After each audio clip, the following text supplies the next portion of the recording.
ఆదిలాబాద్ జిల్లాలో రైతులు అరిగోసపడుతున్నారు. ఓవైపు యూరియా కొరత, మరోవైపు నీట మునిగిన పంట పొలాలను చూసి అన్నదాతలు కన్నీరు మున్నీరుగా విలపిస్తున్నారు. భారీ వర్షాలకు జైనద్, బేలా మండలాల్లో పంట పొలాలు కులిపోయాయి.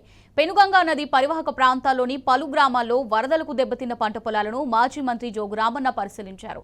కాంగ్రెస్ హయాంలో రైతులు తీవ్ర సంక్షోభాన్ని ఎదుర్కోవాల్సి వస్తుందని మండిపడ్డారు. కనీసం ఇలాంటి విపత్కర పరిస్థితుల్లోనైనా ప్రభుత్వం రైతులకు 25,000 రూపాయల ఆర్థిక సాయాన్ని అందించాలని డిమాండ్ చేశారు. సోయాబీన్ వేసినాము, పత్తి వేసినాము, ఈ పంటలు వేసినాము కాబట్టి పత్తికి తక్కలేదంటే ఒక 40-50 రూపాయల పత్తి ఖర్చు వచ్చింది. సోయాబీన్కు 30-32 వేల రూపాయల సోయాబీన్ ఖర్చు వచ్చింది.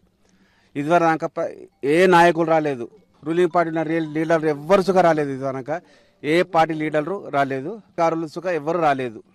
ఇప్పుడు మా రామన్న సార్ గారు వచ్చారు, మొత్తం ఏరియా అంతా సర్వే చేస్తున్నారు. ఆయన పోరాడి మాకు ఇప్పిస్తాడని మేము ఆయనని కోరుచున్నాము. ఇప్పటిదాకా ఈ సోయాబీన్కు 30-32 వేల పెట్టుబడి పెట్టినాము. ఇంకా ఒక నెల అయిపోతే మాకు సోయాబీన్ మా ఇంట్లోకి వచ్చే పంట ఉంది. ఇప్పుడు ఇంట్లోకి ఏం రావడానికి లేదు. ఇంకా సర్వే చేయడానికి అయితే ఎవ్వరు రావడం లేదు మా విలేజ్కి. ఇప్పుడు ఇంత మునిగింది, మాకు ఇంత మునిగినా కానీ ఎవరు రాలేదు. ఇప్పుడు ఎట్లా మందు పరిస్థితి ఉన్నది. నాది ఒకటి 3 ఎకర్ 3.5 ఎకర్ వాగుకుంటా పోయింది, మొత్తం పోయింది, మొత్తం రోడ్ల కాడికి వెళ్ళిపోయింది, అది తవ్వకపోయింది.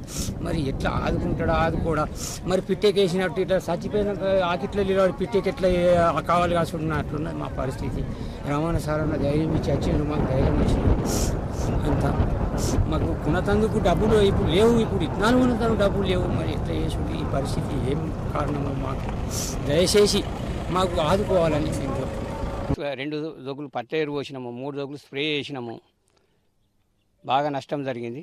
ఇక ఏమి ఇస్తారో ఏం లేదో. ఇదివరకు రాజకీయ నాయకులు ఎవరు రాకలేడు, ఎంపీ రాకలేడు, ఎమ్మెల్యే రాకలేడు, మళ్ళీ ఒకటి అధికారులు కూడా ఎవరు రాలేదు. ఇదివరకు మా విలేజ్ మాత్రం భారతదేశం శ్రీలంక లెక్క ఉన్నది.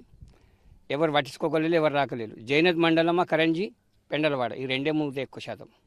నాకు 13 ఎకరాలు అనుకుంటున్నా, దగ్గర 4 ఎకరాల దాకా పోయింది. ఏం లేదు, ఏమి ఇస్తారో ఇక నష్టపరిహారం ఇవ్వాలి. ఎంతమందం పోయిందో అంతమందం ఇవ్వాలి. ఇక రామణ సాబ్ ఒక్కడు 4 కిలోమీటర్లు అంటే మా బాధ చూసి వచ్చాడు సార్.